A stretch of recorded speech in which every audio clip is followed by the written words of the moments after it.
looking back at Maddie in her carrier, and she was staring at me with so much concern, and I grabbed my Starbucks cup, and I was saying, I'm sorry, as I walked out, and I turned my head and just shut the door and left. And if I could do one part of this story over again, there's no way in the world I should have been pressured into making a decision that quickly. You guys, this is 3 years later, and this is the effect this has had on me. Hey guys, thank you so much for clicking on this video. My name is Shannon, and I have been a cat owner and lover my entire life. I want to make a video about an extremely difficult experience I had with severe cat aggression. This happened 3 years ago, and very truthfully, it was so difficult that it's taken me 3 years to be able to work up the strength to sit down and tell this story. I am doing this because when I was going through this experience with one of my cats, I would constantly search for information about cat aggression. And there's a lot of it out there from veterinarians and cat professionals, but I constantly would read it and feel like this just does not describe what I'm going through. What I went through was, I now know in hindsight, after talking to a lot of vets, what I went through was extremely rare. It was incredibly difficult. It affected almost every aspect of my life and of course my cat's life. And I wanted to share my story in hopes that if there's somebody else out there going through this, you will know, one, you are definitely not alone, and two, you can learn from what I did or didn't do. So hopefully your situation does not end up how mine did. So with all that said, let's get straight to the video. So this story deals with my cat Maddie. Maddie came into my life in 2013.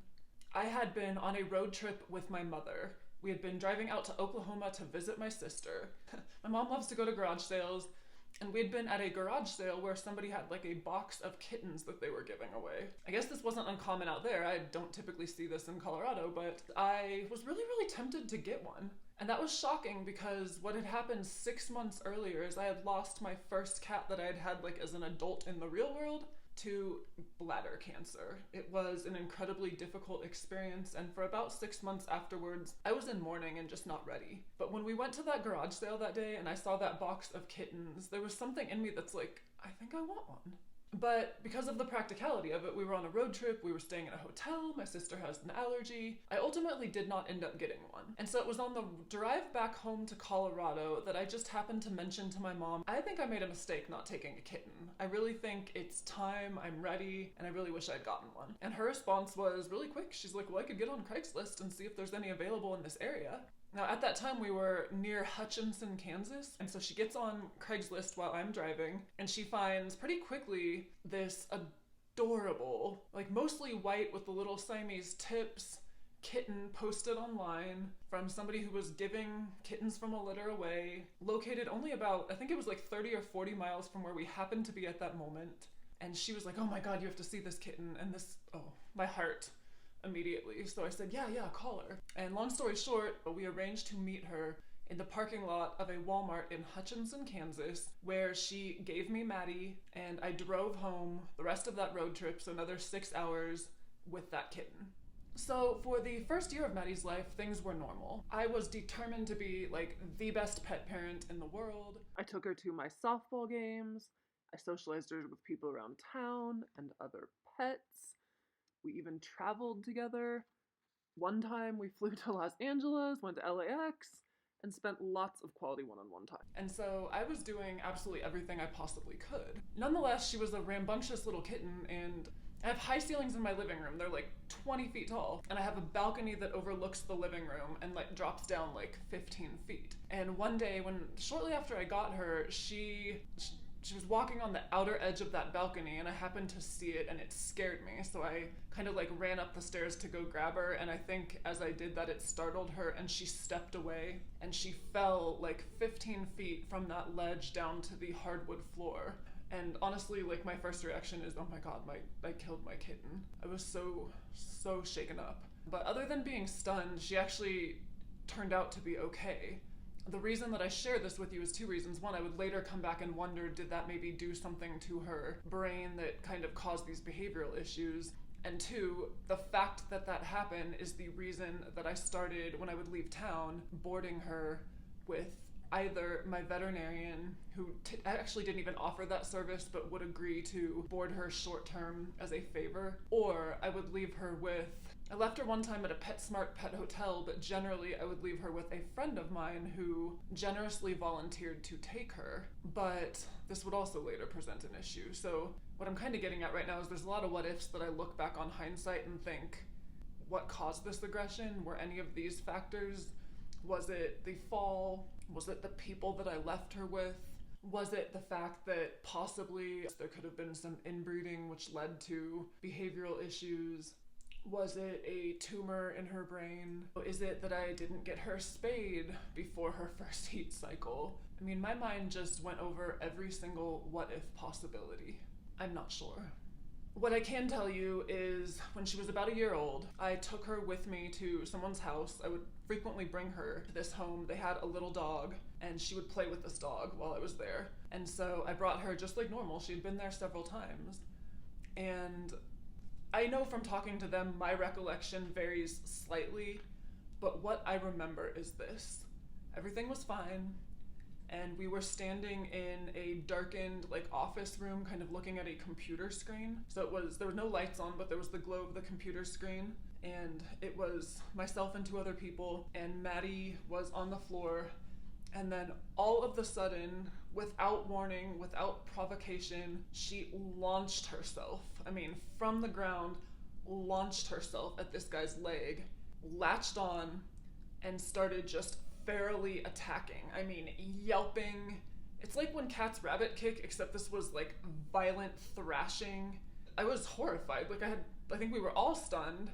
And so he immediately, because he has diabetic issues and had, thank God, sweatpants on, but kind of lifted his leg and was shaking it, so she was kind of clinging onto the fabric and not completely into his skin. And I reached down to grab her off of his leg, and she just lit into my arms as I carried her out of that room and into the bathroom on their lower level. I got her into that bathroom and she hid in the corner and she was making feral noises at me while I let my arms, which were absolutely lacerated, just sit under running water for about 10 minutes. I was scared of infection. After about that, I remember wrapping my arms in towels and exiting the bathroom. I left her in the bathroom and I walked out and I told them, I think I'm really hurt, because I was starting to feel a little bit of a shock. And I remember they were stunned and they went to get some Neosporin or some type of antibiotic and helped me wrap my arms a little bit better. But pretty shortly after that, I grabbed her, put her in the car, and when I did grab her from the bathroom, she had calmed down considerably and I had her wrapped in towels, but as she saw him again, she was kind of making that same, it started up again. So I was kind of afraid she's going to start attacking. And I want to pause right here to make something really clear too, because there are people who have suggested, did he do something to her at some point to make her react that way? He absolutely did not. There would have been absolutely no opportunity. She never stayed with him. She was never alone with him. So there's absolutely no possibility that anything bad happened to her from this man, from that house, period. But the reaction toward him was shocking.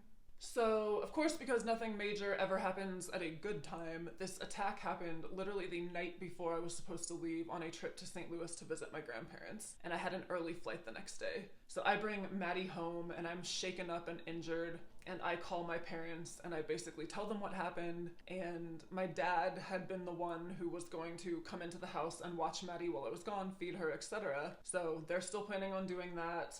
Maddie, when I get her home, although I'm not sure how she's going to react, I do remember having the thought, I'm not sure what provoked that, but I definitely don't want to lock her out of my room tonight because I don't want to get used to being afraid of her. So I kind of was chalking it up to an anomaly. Maybe something scared her, maybe, I don't know, maybe somebody, I have no idea. But I wasn't going to worry too much about it. So I will say that it wasn't the most comfortable thing to leave my bedroom door open that night and fall asleep. But nothing happened. The next day came, I left on my trip. Well, it was maybe a day later, I get a text from my dad, and he tells me that, Shannon, I'm not scared of animals, but I can't get into your house. I open the door, and your cat is basically right there, and she is yelping at me, and she's advancing kind of aggressively, and he's like, I'm afraid to walk in. I just shut the door and I left. And fortunately, the trip that I was on was a relatively quick one, so I said to him, okay, Dad, don't worry about it. She'll be fine until I get back. In hindsight, that probably should have been a bigger red flag than at the time it was to me, but I guess I was thinking maybe it was still too close to the first incident. So shortly after that, I had a vet appointment for her for, it was not scheduled because of this, but I think it might have been a shots appointment or something. And I took her to our trusted vet, who will definitely play a large role in this story, our trusted vet practice. And I saw one of the 2 regular vets that I loved, and I told him what happened. And at this very same appointment, I remember that she was on his counter, and as he kind of like came close to her with a hand, she reached out and just like lacerated his hand, like a really quick swipe. Now that particular swipe didn't really alarm me. It seemed more like a normal cat swipe, but I do remember he basically said she got me and he was bleeding pretty good. And you know, he didn't make a huge deal out of it, but he did say to me, especially after hearing the story, you know, sometimes there are just mentally ill animals and there's not a lot you can do about it. And sometimes the only solution is euthanasia. Now, to be really clear, he was not suggesting euthanasia that day. He was not saying or diagnosing my cat. It was kind of his initial comments. Like, I was trying to find the reason the attack happened, and that was his explanation. That memory stuck in my head. I do think this is a good time in the story to kind of rewind a bit. And I'd mentioned that I was leaving her both at the vet and with one person in particular. And prior to the attack, there was a time she was over there and I was there too. I think it was dropping her off or something, but anyway, he was playing with her and he had his hand like this and he took her body and I want to say slammed it into the ground. It was really aggressive and he was like shaking her into the carpet and she was yelping like in fear. And I remember saying to him, stop that, like she is just a kitten. That is way too aggressive. And he's like, oh, she likes it. And I yelled at him again and he stopped. And I guess I was just so stupid, young, and naive to even think that like that would continue to be an issue. But now I look back on that incident and I think, was that just like an indication of stuff that was going on at that house? So it was basically shortly after that first attack where it became very, very clear to me that I could not have anyone except myself near Maddie without it being dangerous, because it's like that attack opened up the floodgate for any time another person would come into my home. Maddie, you know, most cats, they're scared, they go run and hide. Maddie would aggressively advance towards somebody. She would literally launch herself and just attack. It was like a feral attack in nature. You know, she was so hyped up after the fact that if I happened to be near, she'd still come after me. And then when people would come over, I would usually lock her in my master bedroom so the people downstairs were safe. But she was still so hyped up after that that if I didn't leave her alone for like an hour after she could hear all of that noise, she'd come after me in kind of that same way. So there was definitely something going on here. I think I mentioned at the beginning of the video, I am a business owner. I work for myself. I work from my home. I don't have a heavy travel schedule. I do have flexibility, and so it wasn't, and I also live in Colorado near family and pretty much everybody that I'm close to. Well, not everybody, but a lot of people. And so it was not a big deal to me to kind of modify, like, if I want to see my family, I'll go over to my parents' house. If I want to hang out with somebody, I can either lock the cat in the master bedroom or we can go somewhere else, hang out at their house, go to the mall, whatever. In hindsight, I realized that some of these modifications that I was making, which came on slowly, were not normal. But I also had this, I'm young, it's not a big deal, I have a flexible schedule. You know, if this is just a quirk my cat has, I can work around it. When it was just Maddie and I, one-on-one, she was fine. So to me, that told me that this was, obviously if something like was physically wrong with her, I don't think that she would have been able to selectively not come after me. So I was willing to make these adjustments, but just to give you an idea, I'm gonna share a video clip here. This is specifically when I had a water heater, a hot water heater being changed, and I had to put her in my master bedroom in a crate, and the door was locked, and really the people fixing the water heater weren't really close to her, but she could hear the noise. And I want to show you what her reaction was like.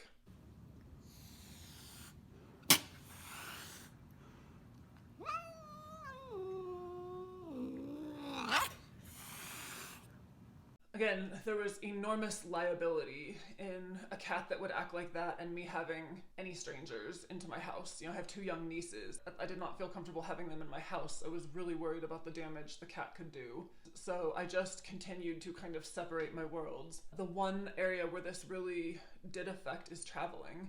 I obviously couldn't have a pet sitter come over. I couldn't board her. So I just stopped going places. I mean, I think the longest, well, I almost never went anywhere except like maybe an overnight getaway where I could just leave food at home and come back and it would be fine. The longest trips that I took, there were 2 of them. I went to Colorado Rockies Fantasy Camp, which is just an absolutely amazing week-long experience in Phoenix, Arizona, 5 days. That is the longest I have ever left Maddie alone, and I felt horrible about it. The entire time I was at fantasy camp, as cool as it was, I was plagued with anxiety about my cat home alone, nobody there to check on her, what if this goes wrong, what if that goes wrong, how is she feeling? I should have been able to sit there and relax and enjoy that trip, and the fact that I had this abnormal cat situation like permeated every aspect of that. And so I went to fantasy camp once, I went back the next year, and I actually stopped going because of this, because I didn't like leaving her alone for that period of time. To me, like, the stress benefit analysis just became not worth it. So when I say that I modified my life considerably, and it just felt worth it. I guess if she had been coming after me, that would have been different, but okay, you guys, so this next part is going to be really difficult to get into. So please bear with me. In April of 2018, I woke up as normal. I have a pretty cool life. I was gonna play in a baseball game that morning. I had softball that night. I remember that I was in my laundry room, getting my jersey out of the dryer, getting ready to leave the house. I turned the corner and was walking down the hallway, like toward the living room, and Maddie was coming at me, just walking at me. And there was something in the way she was looking at me, and everything in my instinct said, that cat is about to attack you. Get out of her way.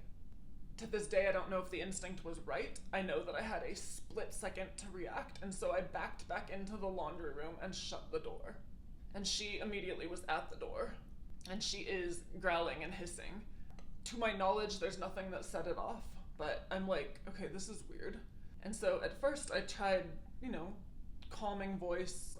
There were some items in the laundry room, socks. I would crack open the door and kind of throw them, see if I could distract her to go chase them. It wasn't working. The way my house is set up, I can crack open the laundry room door and there's immediately like a cabinet table situation right there. And so I could crack open the laundry room door and I could actually reach the lower cabinet and open it.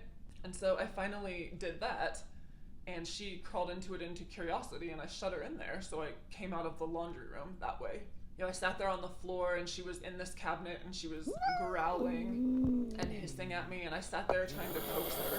And at this point, I get on the phone with a friend of mine, and I was like, I don't know that I'm going to be able to go to my game. Like, something's not right here. Like, she's really, really hyped up, and I have no idea why. And so this standoff happened for a while. I had this brief thought, like maybe I leave her in the cabinet and I leave it cracked open so she can emerge when I'm gone. I don't know if I wish I would have done that. I sometimes think back and wonder, if I had done that, would this story have a different ending? But at the time, my thought was leaving her in a cabinet very irresponsible. So I was able to coax her out of that cabinet into the downstairs bathroom fairly easily. I think she may have scratched me, but I locked her in the downstairs bathroom. And now that is the bathroom that has her food, water, and litter. And so then I started thinking, okay, I could just leave her in the bathroom here, go to my game, come home, maybe she'll be calmed down. But again, something didn't feel right. So rather than do that, I waited around a little bit, and when I thought, like when it was to the time where I pretty much was gonna have to leave, I opened the bathroom door and I was hoping she would just come out and be okay, but instead she came after me. And I ran up the stairs to my master bedroom, and she basically chased me up there, like she was gonna launch herself at me.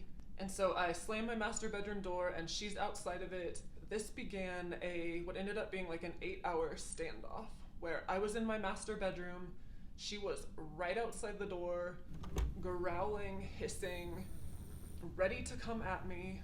You have to understand that like memories of this day are somewhat of a blur. I remember occasionally I'd crack open the door and try to talk to her, and she would kind of like be sitting from a distance and like staring me down, and sometimes she'd be calm and sometimes she'd be making those noises and started advancing. I really had no idea what she was going to do. So I'd shut the door again and I'd go to work on my computer for a bit. Obviously I had to skip my baseball game, and I lied to my team about why. I mean, I can't come because my cat has trapped me in a bedroom sounded ridiculous. I can't remember what I said, but that kind of, I was starting to understand the absurdity. And I want to make something really clear. When I say my cat trapped me in a bedroom, there was always the option to leave. I could open the door and step outside. Nothing was stopping that except the knowledge of what her attacks were like. So it's probably more accurate to say she was guarding the door or stalking the door, and I chose to stay inside, hoping that she would calm down and not come after me. Nonetheless, the net effect was the same. I was locked in my master bedroom. I could not go anywhere, and there was the very real threat of getting seriously hurt if I did try to leave. Now, one of the pieces of this story that completely breaks my heart is it was like midway through the afternoon when, she had been growling and hissing at me so much that her voice started getting hoarse. It was almost like she was losing it. And I filled up a water dish in my master bedroom, and I cracked open the door and I kind of like put it out there for her. And she, for a minute, stopped growling and hissing, got up, sat there and took a drink in front of me. And I swear to God, when she looked at me, her facial expression was one of complete gratitude. Like, thank you, Mom. I know I'm not okay, but thank you for still trying to take care of me. This standoff went on till about it started at like 10 in the morning, and it's like 4 or 5, getting close to dinner time, and I'm still trapped in my room, and I have a softball game that night, and I'm beginning to think this is just absurd, like I have to leave. So fortunately I was in my master bedroom, and I threw on like 2 layers of sweatpants, grabbed my softball bag, and I told myself I'm just gonna get out of the house. Like, maybe it'll be fine. I need to get out of the house. I need to go, give her time to calm down. I was so shaken up though, adrenaline. Anyway, I'm gonna play the video clip for you guys of when I opened my door and left the room, what happened. I didn't hold the camera steady, so you're not gonna be able to see it, but you can hear it. And essentially what it is the second I stepped into the hallway, she came after me and she attacked me like right around the staircase. Now fortunately, because I had my softball bag and my sweatpants on, the physical effects of that attack were not horrible, but here's what it sounded like.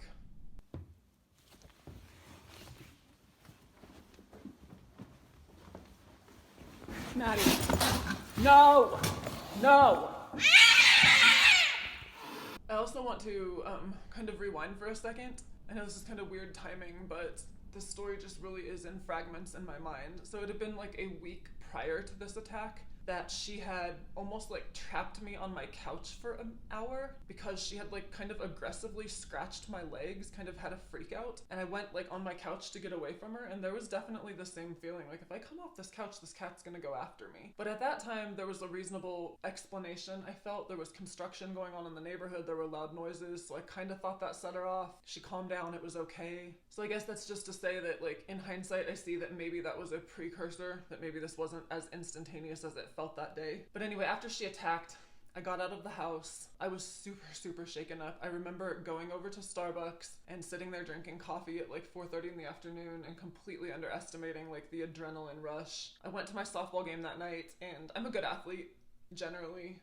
I'm a pitcher on my team. Hand-eye coordination is my strength. I beyond bombed that night. I lost count of the number of people I walked. I was so shaken up and like terrified to return home. Like, what had just happened? My cat had just turned on me. Fortunately, I had the schedule flexibility and I was just in the location where I could go into my master bedroom and protect myself, but was that gonna happen that night when I went to sleep? Was that gonna happen when I stepped out of the shower with nothing on to protect myself? Like, the what if started getting really scary. This was a weekend now, and the entire weekend I lived on eggshells in my home. I was terrified to be there. I was like scared to like walk back into her room to put food and water down if she was anywhere near, because I thought she might trap me there. I remember like Saturday morning being at the gym and like getting on my phone and trying to call animal control, like what do I do next time if this happens? And I think the guy pretty much thought I was crazy. I was researching all the cat aggression stuff at that time that I mentioned, couldn't find anything that even came close to what I was dealing with. Freaking myself out mentally. I really tried to stay away from home as much as I could. I remember walking into my house, and I insisted on being on the phone with somebody because, the speakerphone and that sound I thought it calmed her down, but that weekend, I never locked her in anything. I actually slept on my bed, and of course I was scared. I'm gonna wake up with a lacerated face, what in the world? Interestingly, when I happened to be on my bed, it's the one place I kind of felt a little safe. She would actually jump up and lay next to me, but I was afraid to touch her. One of my memories from that weekend is the 3 nights, Friday, Saturday, Sunday. She slept in one of her favorite places each night. The bottom of the closet, the linen closet, in my closet, and on the side of my bed. So it was almost to me like she was saying goodbye to all her favorite spots.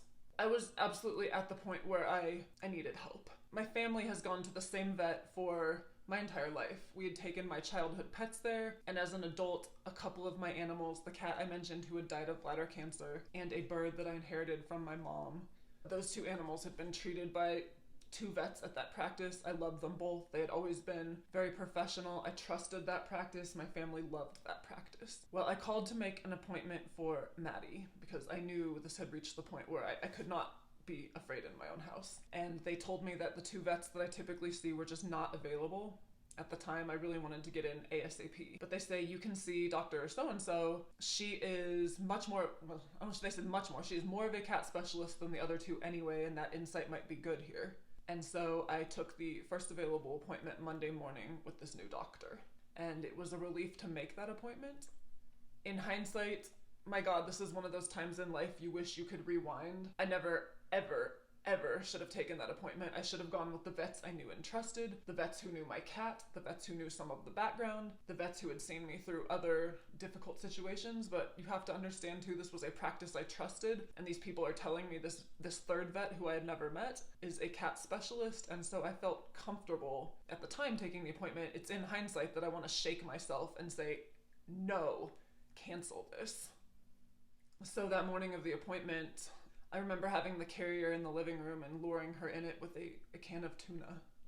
I remember the carrier was in the back seat of my car driving to the vet, and she was kind of yelling and meowing, and I stopped at Starbucks, and she kind of calmed down when I would say her name.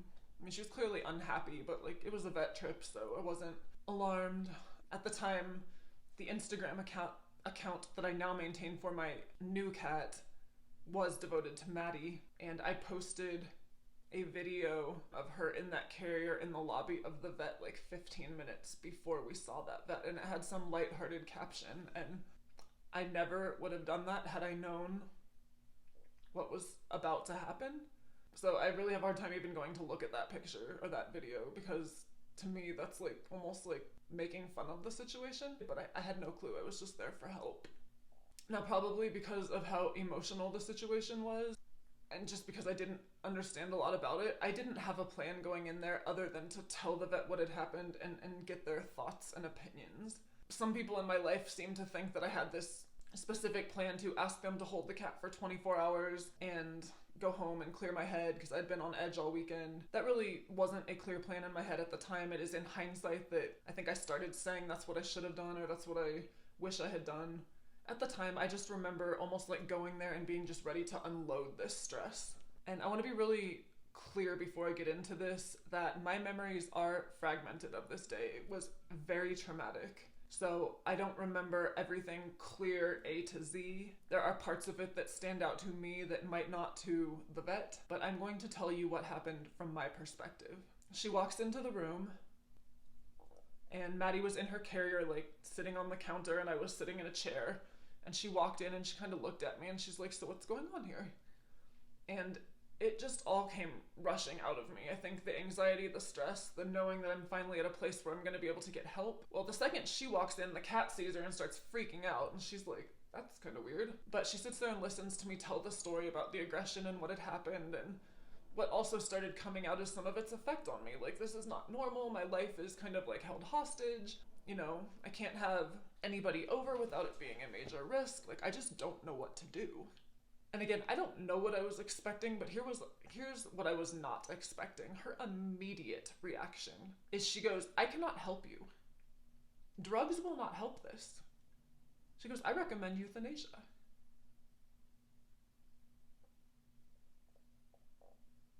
And I have to tell you, shock doesn't begin to describe. No, maybe that's super naive. Maybe everybody else listening to this video sees this coming.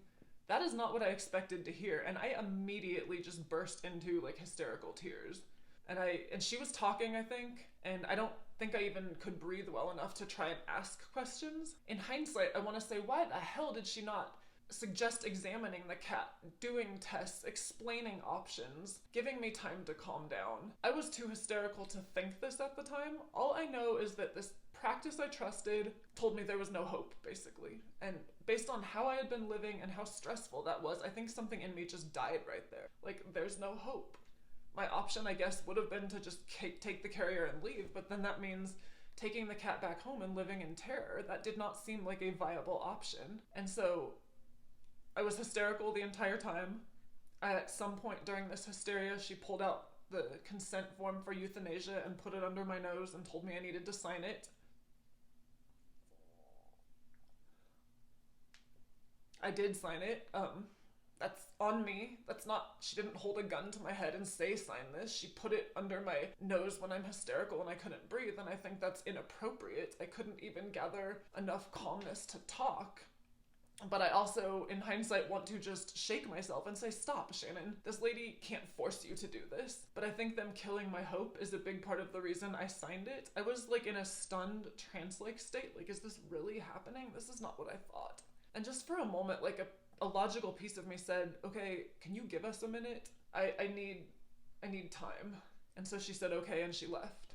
During this time, I got on the phone, I made a couple calls, I tried to get a hold of people, needed to get opinions, but everybody else was on trips or busy, and I'm sitting there hysterical, like I don't know what to think, and I'm saying, I'm sorry, over and over to the cat, and when it was just me and the cat in the room, the cat's calmer, she's kind of looking at me like in alarm, and then the vet, this is the part I cannot and will not ever forgive. The vet opened the door into the room like 2 or 3 minutes after she had left, and she says to me just really bluntly, we are busy today, I need to do this now. If we're gonna do this, you need to leave. And this is the part of the story that makes me absolutely sick, because one, that is so incredibly inappropriate. I don't give a damn how busy you are. You have an hysterical client sitting in there who is clearly having trouble processing, and you are rushing her out of there when she had asked for time to say goodbye. I'm sorry, you are a POS. That is unforgivable. Equally as upset I am at myself, because ultimately, I am the idiot who stood up in that moment and walked out of that room.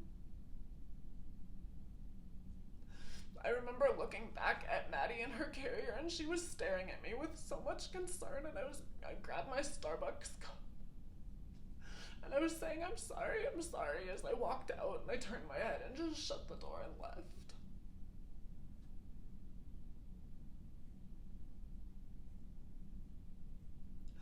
If I could do one part of this story over again, there's no way in the world I should have been pressured into making a decision that quickly. You guys, this is 3 years later, and this is the effect this has had on me.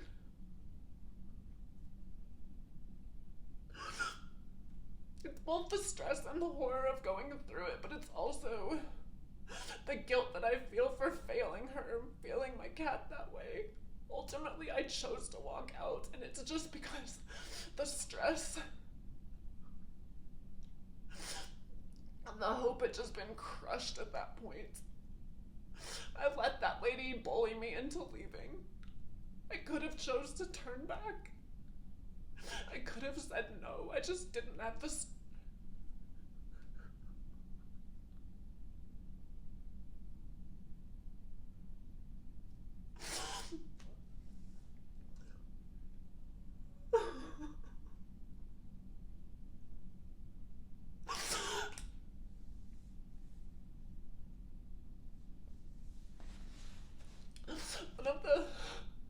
One of the things that makes me feel most guilty is right after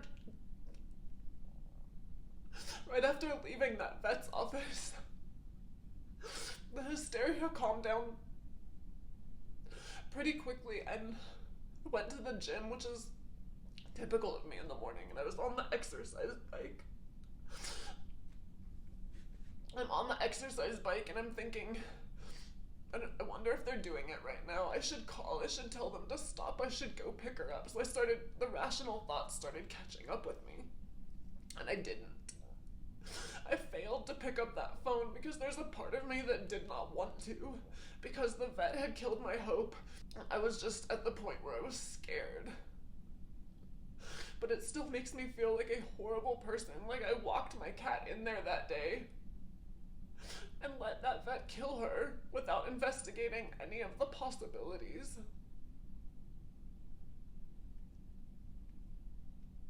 Okay guys, I sincerely apologize. I think I mentioned at the beginning of this video, this is one of the most traumatic things that have happened to me, and a large part of it is because of how that played out. I have lived enough life to be present during animal euthanasias and to lose pets in horrible ways, and as an animal lover, it is never easy. It's always hard.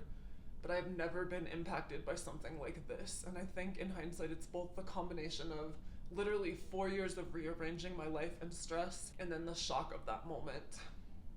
So I just want to talk to you now a little bit about the aftermath and about how that played out and the lessons that I learned. So I think that the crying probably showed you better than my words ever could tell you about how the grief still impacts me to this day. And a large part of that grief is me feeling like I failed my cat. Like I didn't advocate for her. Like I should have maybe seen a behaviorist or forced that sooner rather than just take the approach that I did, keep her at home and isolate her from the world. There's so many things I could have done differently, that I should have called them, that I should have told them not to do that euthanasia, that I should have asked for time, that I should have been stronger, that I should have forced it. And I realized that these things are true, but I just at that time lacked the ability to do so because of how that situation had built up. And so the grief, it continues to this day. You can ask anybody who knows me in the aftermath of that euthanasia was a mess. I know that people were worried about me. I know that I was not nice to a lot of people, like screaming at them, and it was a grief that I don't know how to put into words. And so the grief to this day bothers me. It has gotten a lot better for multiple reasons, which I'll tell you in a second. But I want to tell you the two things I did in the aftermath and what I learned. One is, about a week after that incident, I did return to the veterinarian's office to pick up Maddie's stuff. And interestingly, her stuff, I keep it around the house. I keep the mouse that was in her cage that day. And I keep the blanket that she laid on, which I have not washed or really touched because it's stained with what I assume are body fluids that expelled when she died. So I do have those items. I did give the cage ultimately to a friend of mine who does some cat rescue stuff because I just didn't want that memory. I did pick the stuff up at the vet's, and I confronted her face to face, and I remember telling her that I think this happened way too quickly, and I can't get over the fact that you kicked me out of the room, that you rushed it, that you could see that I was in distress, and that you just pushed me out of there. Now, I don't think I told her. I'm equally mad at myself for allowing you to do that. But I do remember she looked at me and she said, "That's fair. I have to live with that." You know, she listened to what I had to say, and she apologized, and they ended up waiving all the fees associated with that visit, that euthanasia, and they sent a grief card and a paw print to my house, which is their standard protocol. In a way, I want to say that I think she probably handled it the best she could have that day. I'm not sure what I was expecting, but it did feel good to face confront her. But the bigger thing is, shortly after that, I needed more closure than I could get from that, and so what I ended up doing is I ended up paying 3 separate different veterinarians in the area for their time, where I literally sat down with them for an hour. I told them the entire story about Maddie, I showed them the photos, I showed them the videos, and I wanted their thoughts. That's what I was after. You know, was the situation that the vet did that day, was that really what was going to happen? Basically, the answer that I got from all of them was pretty much identical, which was, it's very rare what I experienced. It happens, they had seen it, but it's very rare. That it's inaccurate to state there's nothing they could have tried, that absolutely there were drugs, there were examinations to see if there was something physically wrong. There were things they could have tried. The real question was, how effective would they have been and at what cost? Not just financial cost, but more the cost of, you know, you give the cat drugs and it may have a subdued effect, a slightly subdued effect, but are you still in danger every day? So the message was basically, yes, we could have tried stuff. Absolutely, that should have been explained to you. No way in the world should she have forced you out of the room. Everybody was disgusted by that piece of it. And looking back, that's the piece that I can't get past.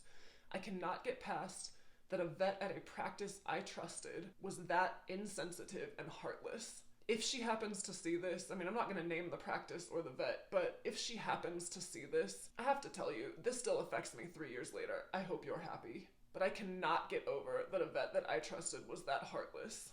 So, basically, yes, there's stuff that could have been tried, and no, it was not right to say that, and there was kind of like a theory thrown out that perhaps she was suffering from, I can't remember the term they used, but essentially it meant like burnout or like lack of compassion just because of being overworked. I don't know. I can't speculate as to what was going on in her mind. I can tell you that it just came across to me just very cold, and that's been probably the hardest thing about this situation. If I could go back and do it over again, I would have, from the very beginning when there was that first attack, that's when I should have sought the help of a behaviorist. To think that I, by modifying my life, could change that was naive. Modifying my life had a high cost, and ultimately it did buy 4 years for Maddie, but I don't know.